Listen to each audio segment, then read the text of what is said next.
Продолжуваме со нашата тема. Вечерва ќе продолжиме со првиот елемент со кој што се среќаваме во првиот дел од светилиштето, иако за разлика од предворието, каде што кога влегувате, некако поред се поредени двата овие елемента во предворието, значи олтарот, жртвениот олтар и мијалникот. Внатре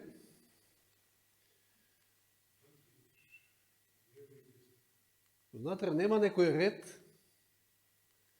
односно може да кажем дека формираат некој триаголник, што сака да каже дека ако ова беше важно првин да дојдеш кај олтарот, да му се предадеш на Христа, а потоа на некој начин крштевањето го символизира на мијалникот, тоа ново раѓање севкупно, овде секако и таму, и двете се важни, меѓутоа овде се е важно, значи затоа не е наредено, да речеме, по некој ред да иде. Се е важно, сите од овие се важни компоненти, ќе видиме зошто, значи во тој процес на наше посветување. Значи дворот беше доаѓањето кај Христа, додека внатре во светилиштето сега го гледаме одењето со Христа, значи растењето, посветувањето, тоа е тоа. Како што го спомнав минатиот пат, стихот во Ефесијаните 4:13, Павлов стих, доека сите не дојдеме до единството на верата и на познавањето на Божиот Син, до совршениот човек, до полната мерка на Христовиот раст. Значи, растеме во верата и се сближуваме еден со друг, еден кон друг. Се запознаваме од ден на ден се повеќе со Христа, затоа што одиме со Него, се дружиме со Него, а познавањето на Христа и на Бога, што значи? Што вели Јован 17:3 познат стих. Да те познаат тебе, вечен живот. Да. Многу е битно да го запознаеме Бога, а Бога го запознаваме највеќе преку Христа, односно преку Словото. И тука се усовршуваме, значи се доближуваме секој ден до оној Христов раст. Неговиот лик, неговиот карактер, всушност. Спомнав, значи, за разлика од дворот, овде сите елементи се подеднакво важни во ова наше одење со Господа, и всушност не можеме ни да растеме и да го замислиме живењето со Господа ни без лебот, ни без кадениот олтар, ниту пак без светилникот, кој што е денеска некој начин и во пулката Павле го спомна, и самиот наслов беше да светлиме како светилки во светот, во темнината. Овака на физички начин можеме да ги представиме лебот како храна, секако, тоа и е, и има богата духовна смисла, веќе и навлеговме во тоа, молитвата како што вели Елен Вајт? Дишење на душата. Дишење. А светилникот, или светлењето за Бога, сведочењето, да речеме дека тоа е физичка активност, или така, во некој смисол. Значи, во телесен, во физички смисол, нити можеме без едното, нити без другото, нити без третото. Замислите си, значи, без леп, без храна, всушност, или без дишење, тоа веќе многу брзо ќе се покаже дека е фатално, или без физичка активност исто. Така и во нашиот духовен живот не можеме ни без Словото, ни без молитвата, ниту пак без сведочењето за нашата вера. Сите три се важни и треба да одат заедно. И можеме и самите некојаш да си поставиме диагноза, доколку се испитаме и видиме дека можеме нешто не е во ред со нашиот духовен живот, тогаш многу лесно може да се анализираме, да видиме дали доволно време поминуваме со Словото, дали и каков ни е молитвениот живот, исто е битно, и дали и колку сведочиме, колку работиме за Бога, колку сме вклучени во Неговата служба. Денеска видовме во самата поука, дека освен молитвата, мислам дека може би не беше толкова фатена, меѓутоа овие две работи, да, секако. Денес проучувавме. И вечерва секако продолжуваме, се уште се задржуваме на словото, на масата со лебовите. Спомнав минатиот пат, 2 купчиња, да кажеме, со 6 леба, да, значи вкупно 12, во символика тоа се 12 племиња Израелеви. Јас можеше да почнем од било од кој да вели елементи, меѓутоа не знам, не дека е поважност најголемо и најважно словото, меѓутоа ете, мораше од некаде да почнем, значи како што спомнав, сите се подеднакво важни, неверојатно важни. Значи, за да растеме, ни е потребна и храна, и како што храната ни е потребна за физичкиот живот, така и за нашиот духовен раст, неопходна всушност.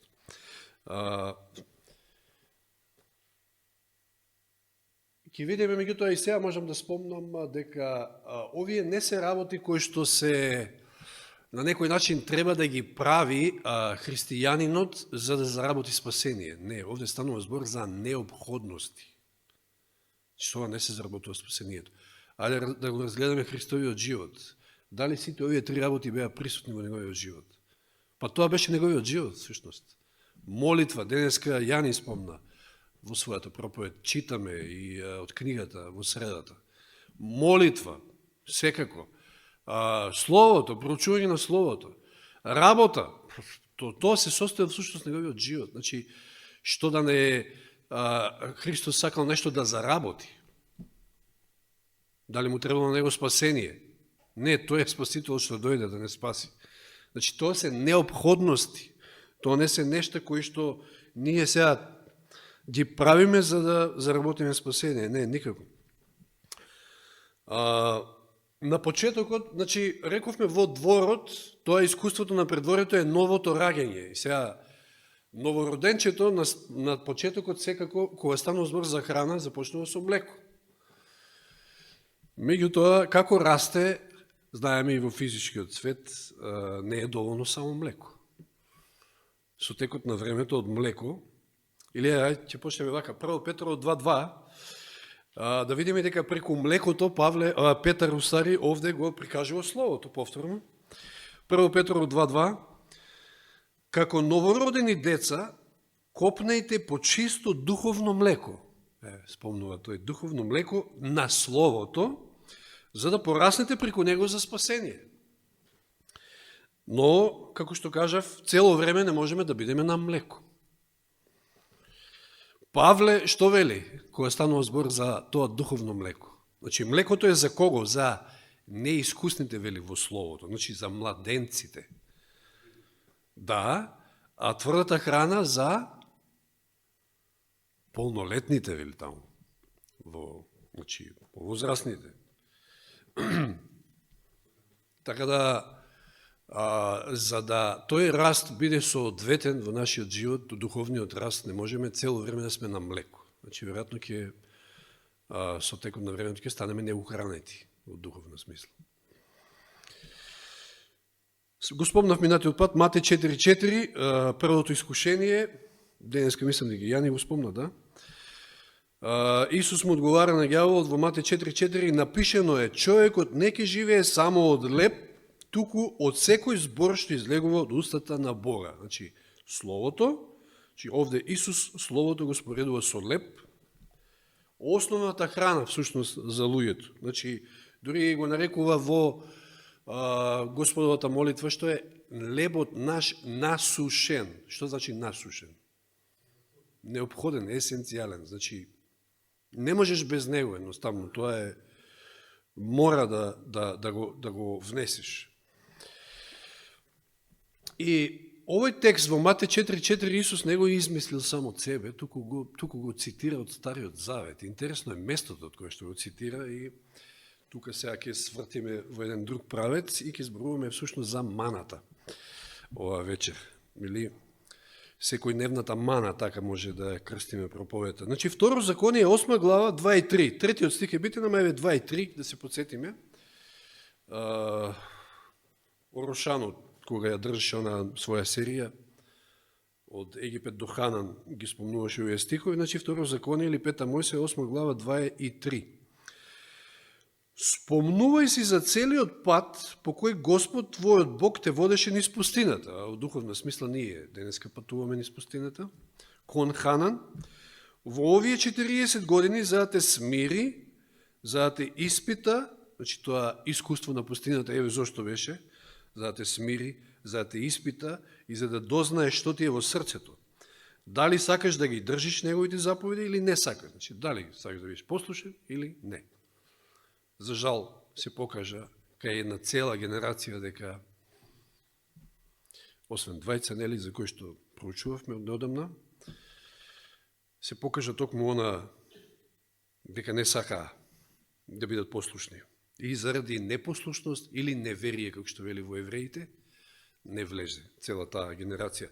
Но третиот стих вели, те смируваше и те мореше со глад, а потоа те хранеше со мана, за која не знаевте ни ти, ниту твоите татковци, за да ти покаже дека човекот не живее само од леп, туку дека човекот живее од сето оно што излегува од Господовата уста. Еве го стихот кој што во Мате 4.4 при првото искушение Исус го цитира и му одговара на тој начин на ѓаволот. Го се брани во тоа искушение. Значи, преку овој стих, второ законие 8.3.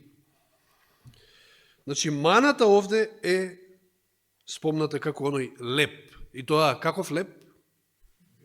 Небесен леп. Небесен леп. Многу вкусен. By the way, ке видиме. Ке се подсетиме. Да. И без вештачки засадувачи. Ништо не било вештачко тогаш. Толку било природно. Значи, неверојатно, во некој смисол, јас често пати велам, некојаш правиме муабет, леле, како си живеело во тоа време. Да, во некој смисол, да, може би сме благословени што живееме во ова модерно време, а во друг смисол, многу подобро било тоа, многу поприродно, значи, се. Може би бил потежок животот, да кажеме, сега сме некако научени онака. Да. И неверојатно е што целото ова искуство низ пустината, 40 години, патувањето на израелците биле хранети со само со мана. Небесниот леп, тоа било доволно за сите нивни потреби, значи за целиот нивни раст. Еве во духовна смисла, ќе видиме вечер уште еднаш ќе се посетиме дека само словото е доволно, значи за храна, за да можеме да успееме и да растеме соодветно во нашиот духовен раст. Излез 16.15, втора Мојсија, Излез 16.15, вели, значи, кога прв пат паднала маната, вели, кога израелците го видува тоа, се прашуваа еден друг што е тоа, што всушност нели значи мана, што е тоа, не знаеле што е тоа, зашто не знае што е. Тогаш Мојсија им рече, тоа е леп што Господ ни го набави за храна. И сега, имајќи го предвид овој претходниот стих, во 8.3 второ законие, кај што се велеше дека ги хранеше со мана, за да им покаже или да ги поучи, еден друг превод вели, дека човекот не живее само од лебот, туку дека човекот живее од се што излегува од Господовата уста. Маната всушност е една жива лекција за израелците, за да ги научи на нивната зависност од секојдневна потреба од небесна храна. Како што секој ден морале да се хранат од маната, тоа е една лекција за нас во духовна смисла, дека ако сакаме да сме ухранети, за да растеме соодветно, мора секој ден да се храниме од тој небесен леп. Нема друго. Да отвориме да прочитаме Псалм 78:24. Псалм 78:24 вели, како дожд излеа врз нив да јадат мана и ги нахрани со небесен леп. Или следниот стих 25 вели 78 Псалм, човекот јадеше ангелски леп. Тој им даде храна до ситка. Колку што им било потребно, да се наситат. Излез 16.31. Значи, се враќаме во Излез 16.31, втора Мојсиева. Израелевиот дом ја нарече таа храна мана, беше како коријандрово зрно, бела, а имаше вкус на медено колаче. Медењак, а? Мислам, медењак далеко од тоа. Неспоредливо е. Медено колаче. Не е ни чудо што во 119. псалм го спомнав минатиот пат, тој стих 103. Мислам дека беше дека велеше дека словото ми е како сладко, посладко и од мед, медовата пита. Да, ете интересна илустрација и повторно поврзаност со маната, би рекол. Сега ќе разгледаме неколку лекции од маната. Во корелација со словото, значи, и тоа колку е важно Светото писмо и словото за нашиот духовен раст. 16:14 излез.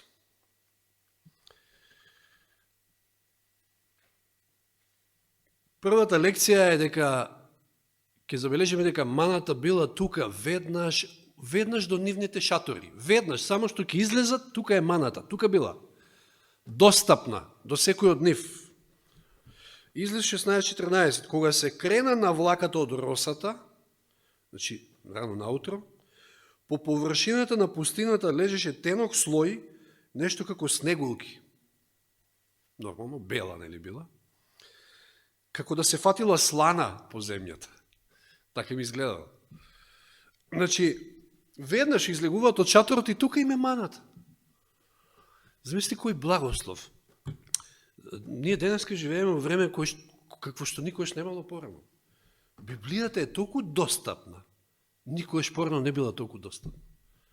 Па само да се сетиме пред 35 години, колку ја што сеќам, не знам кога беше отпечатена првата македонска Библија. Немаше македонска Библија. Вие знаете што сте користеле? Даничич Караджич. Таму 90, која беше 91? 90-91, значи тука некаде, да, 90. Да, 90 беше тој превод, точно на Гаврил. Значи, немаше македонска Библија до пред 35 години.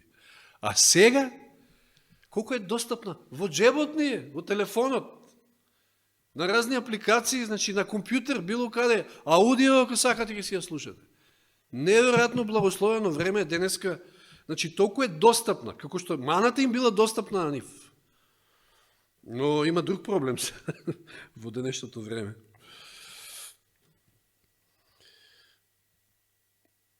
Факт е дека е достапна, ама веројатно не се користи многу и не се чита, значи не се конзумира, па затоа и состојбата е таква каква што е на христијанството воопшто да земаме.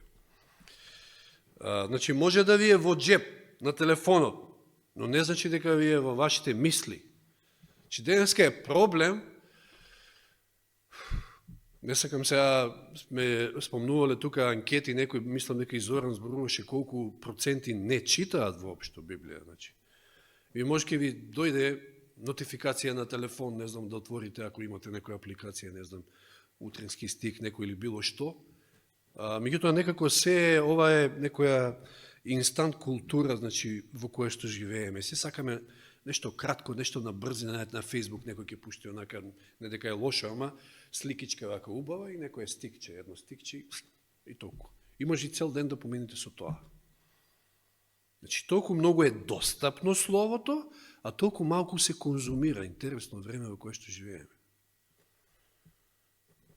А од друга страна, еден куп други информации и кои што ни го одзимаат веројатно и апетитот за словото, што би рекол junk food, еден куп околу нас, а го оставаме и запустуваме словото.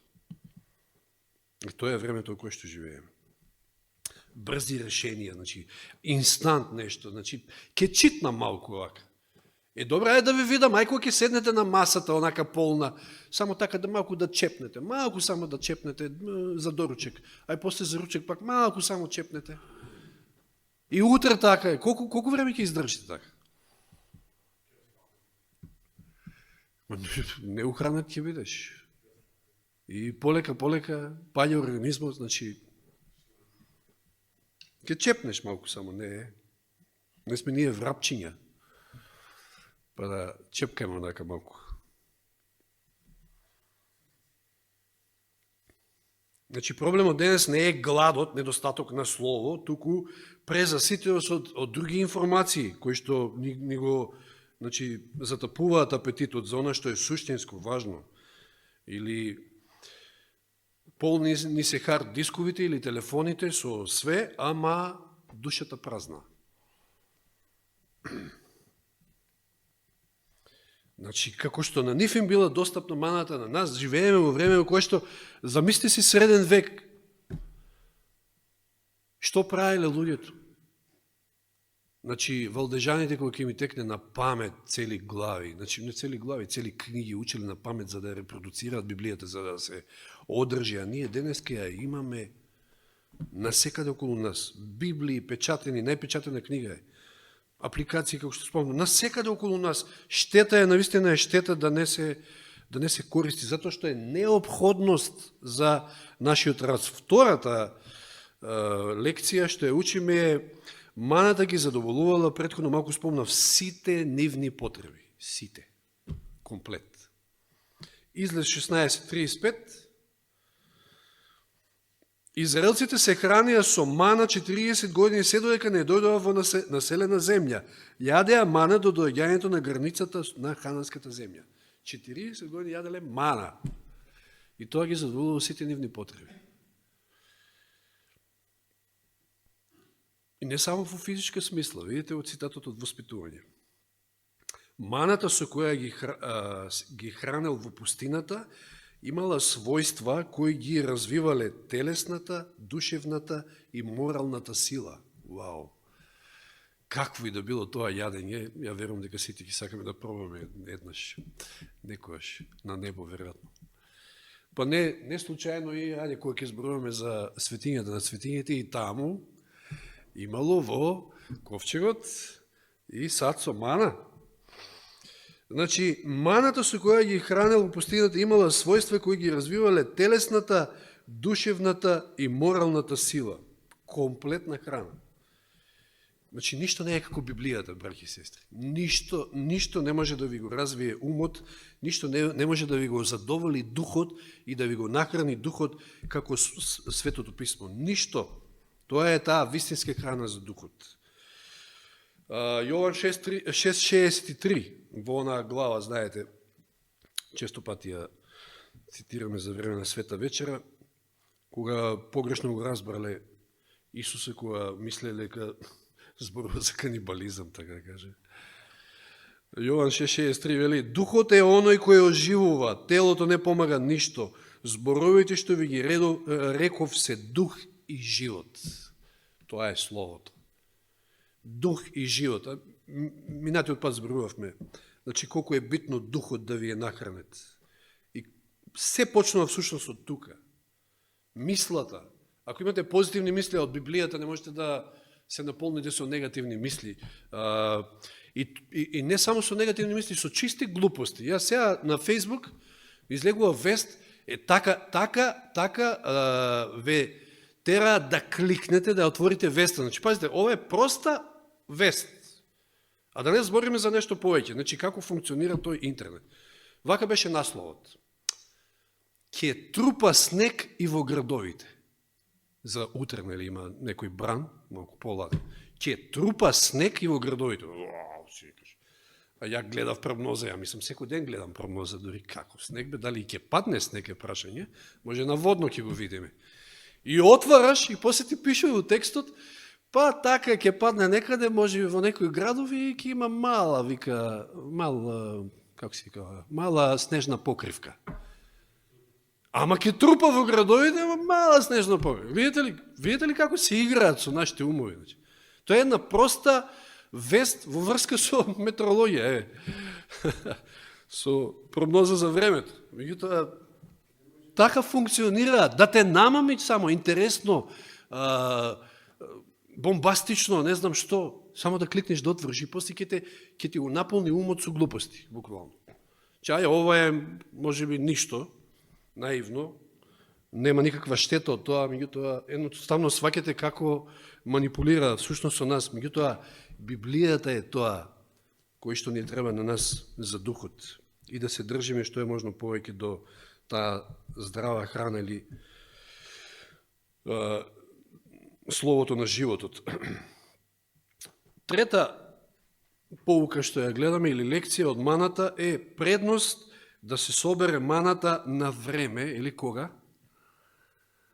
Рано наутро. Значи, ова не значи дека не е добро и подоцна во денот да проучувате слово. Меѓутоа, ајде да ве прашам, кога подоцна? Кога? Ќе тргнете на работа, гужва, едно, друго, не знам, некој може дома имаат мали деца, знаеш, кој ќе се разбудат, ќе сте готово, плачење, ова, она, најубаво е рано на сабајле. Рано сабајле кога се е тивко, кога се е мирно и вие црпите од словото. И умот ви е најодморен, сте се отспале, станале. Ја така функционирам. Ја тоа што ќе го направам првите 2-3 сати сабајле, ја после мислам дека 30 сати да ми даде некој, да е подолг денот, нема да можам да запамтам толку или да едноставно да ја простудирам Библијата така како во тие први 2-3 сати. Излез 16:21, вели, така собираја секој утро колку што му требаше секому за јадење, значи доволно за наситка, и кога сонцето ќе огрееше, маната се растопуваше. Нема после аш, ако не си собереш на време. Да. Значи, наутро е најдобро. Во Псалм 5:3, иако овде зборува за молитвата, меѓутоа и тоа е тоа. Значи, како што кажавме, комплетно, се е битно, па и денеска, него Ивана, мислам, читаше дека рано наутро кога ќе станеш, треба први да му заблагодариш на Господа. Тоа е тоа. Рано наутро. И молитва, и проучување. Вели, наутро го слушаш мојот глас, о Господи, наутро ја испраќа мојата молитва кон Тебе и чекам. Значи, многу е битно навреме да му го посветиме нашиот живот на Господа и да искомуницираме прво со Него. Значи, што значи всушност молитвата? Молитвата, јас му се обрекам на Господа, така ли? Ако го проучавам Словото, дозволувам тој да ми се обрека на мене. Значи, комуницираме со Господа. Уште рано наутро, прво со Него. И како беше она мисла, ако не се наштимаш добро рано наутро со молитва, тоа ќе свириш цел ден фалш. Четврта лекција. Треба да ја собираш и претходно спомнав да се храниш секој ден. Секој ден паѓало наутро. Секој ден собирале, нормално знаеме петок, тоа е веќе друго, дупла доза, затоа што во сабота не паѓала, тоа е веќе лекција во врска со саботата, но сега зборуваме за Словото. Значи, ја собираш секој ден, Матеј 6:11, нашиот насушен леб, дај ни го денес, го спомнав стихот. Денес. Павле вели, доволна ти е, одnosno Господ вели да Павле, преку Павле напишено, доволна ти е мојата благодат за денес. Не мисли за утрешниот ден, во Матеј вели. Денес за денес. Значи, како да кажам, Божјето Слово на некој начин како батеријата на телефонот. Еве, сите имаме смарт телефони. Не знам, може ако има некој по-нов, па да го полни на 2 дена, окей, ама најчесто секој ден го полниме, така? Значи, не можеш, ти денеска ќе се наполниш, ама утре повторно треба се наполниш. Или во споредба со телесната храна, не можеш да јадеш сега и толку да се најадеш денес за утре да не се јаде. Това малку тешко, се сеќавам на Джим Макдоналд. Оној, мислам дека е починат веќе, да. Адвентистички пеач на госпел музика. На времето беше во Македонија, се правеше некој детски албум, нели, со песни.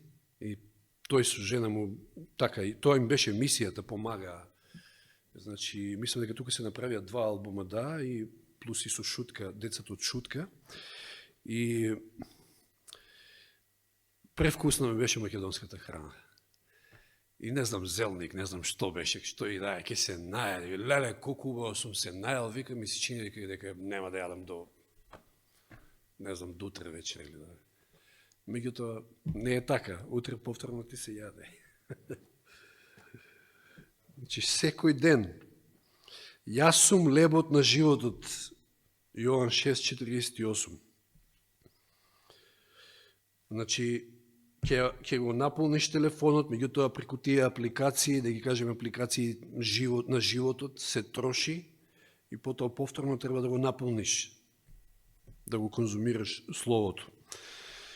Јас сум живиот леб, 6:51, Јован, овој стихот кој што малку погрешно го разбрале, кој што слезе од небото, значи Исус сега кажува дека тој е живиот леб, тоа е таа мана од небото, тоа е Словото всушност, да. Ако некој јаде од овој леб, ќе живее довека, а лебот што ќе го дадам јас, е моето тело што ќе го предадам за животот на светот. И за подосна, повторно го спомнам оној стих, за да им дообјасни на некој начин, духот е оној, 6:63, кој оживува. Телото не помага ништо, зборовите што ви ги реков се дух и живот. Маната, Словото, тоа е Исус, тоа е дух, тоа е живот. И петата лекција, која што исто така многу важна, и со ова фактички ќе дадам вовед во следната моја проповед, која што повторно ќе зборува за Словото. Петата лекција е: живееме наистина во многу чудни и опасни времења, времења на лесна достапност, значи лесно достапно не е Словото, но едно големо но има. Второ послание до Тимотеј, 4 глава, 2-4. А да видиме што Павле го советува Тимотеја. Денеска спомнавме за чедото негово Тимотеј, како што го сметал. Биле по возраст доста поразлични. Мислам, голема разлика, не знам, може би како... Како? Да? Па да, како татко и сина, да кажеме. Како што може Новак Џокович да му биде на синер. Татко. И пак не може со него. Значи, 2 Тимотеја 4 глава 2-4. Проповедај го Словото, му вели, значи, Павле на Тимотеја. Настојувај во време и во невреме, изобличувај, прекорувај, охрабрувај со сета трпеливост и со поука. Зошто? Зашто ќе дојде време кога луѓето не ќе ја трпат здравата наука, туку според своите страсти ќе си насоберат учители за да им ги скокоткаат ушите и ќе ги одвртат ушите од вистината, а ќе се свртат кон бајки. И тоа време е денес, браќи и сестри, дојдено е. Не време кога не се трпи вистината, затоа не се чита. Затоа се избегнува. Еве што вели во големата борба поглавието Библијата наша заштита. Последната голема битка, внимавајте, последната голема битка ќе можат да ја издржат само оние кои своите души ги засилиле со вистините на Библијата. Секој поединец ќе стои пред прашањето дали повеќе ќе го слуша Бога или човек. Решавачкиот час сега е пред врата. Дали нашите нозе се втемелени на карпата на непроменливото Божјо Слово? Дали сме подготвени цврсто да застанеме во одбрана на Божите заповеди на верата Исусова? Апостол Павле за последните денови рекол, зашто ќе дојде време, го цитира, значи 4.3, 2 Тимотеја, зашто ќе дојде време кога луѓето нема да го слушаат здравото учење. Тоа време веќе дошло, вели Елен Вајт. Луѓето не ја сакаат библиската вистина, бидејќи таа им се спротиставува на желбите на грешното срце што го љубат светот, што го љуби светот, а сатаната им нуди измами што тие ги сакаат. И па барем сте гледајте, нели, ки испадне на крајот. И како што спомнав минатиот пат во Солуњаните оној стих, значи оној кој што не ја засакал вистината, кој што не ја примил љубовта кон вистината, тогаш Господ ќе дозволи, ќе му испрати заблудна дејност за да поверува во заблудата. Значи ќе дозволи, а ѓаволот е тука веднаш, затоа што тој е мајстор во измамата. И сега во Бројеви 11.6, ако отвориме, и сега ќе се сетите, може би на Орошано, тогаш исто зборуваше многу за ова. Бројеви 11.6. До која состојба дошле израелците, затоа не влегле во Ханан. Основната храна што им била за духовен раст, што им се згадила. Словото им... Може ли меденото колаче, оно што е по-сладко од мед да ти се згади, не ми е јасно, мислам. Кој се гади од мед? Има ли некој, ако е алергичен, некој, не знам, тоа чисто онака ради алергијата, иначе.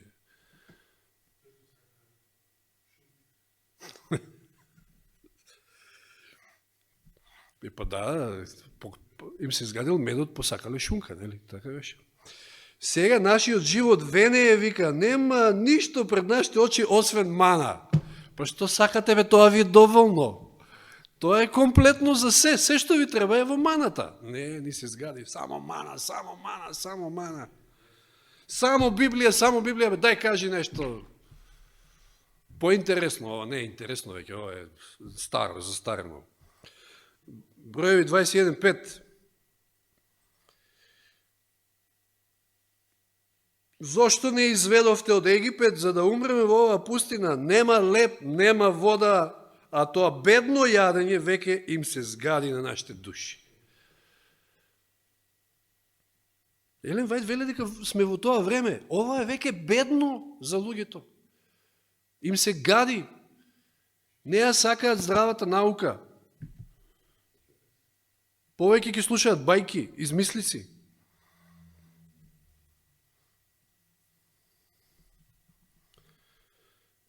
Значи, драги браќи и сестри, ова е битна лекција да сватиме дека тоа е неопходност за нашиот духовен раст, Словото.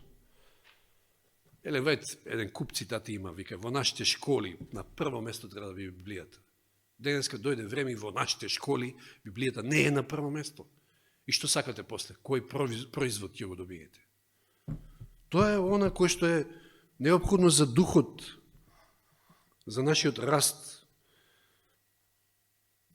Прашањето е дали ја сакаме вистината на вистина. Ако не, тогаш ѓавот нема многу да чека.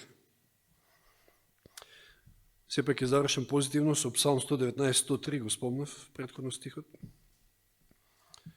Значи, да настојуваме да наоѓаме време, да се држиме на Библијата. Ги видовме овие лекции преку маната. Секој ден. Тоа е основна храна, тоа е нешто есенцијално, тоа е лебот наш насушен. Да не дозволиме ѓаволот да не заокупира со други работи, со невистини, со глупости и на крајот и да ни се згади, не дај Боже, од Словото. Псалм 119.103, псалмистот Давид вели, колку се сладки на моето непце, твоите зборови посладки се од мед во мојата уста. Нека биде така во нашите животи. А мора да биде така, затоа што тоа е неопходност, како што видовме. Ќе видиме понатаму и за да светлиме, пред денеска беше тоа во пуката, за да светлиме во овој свет, ние мора да го имаме Словото и тоа секој ден. Слава нека му на Господа за сето ова. Амин.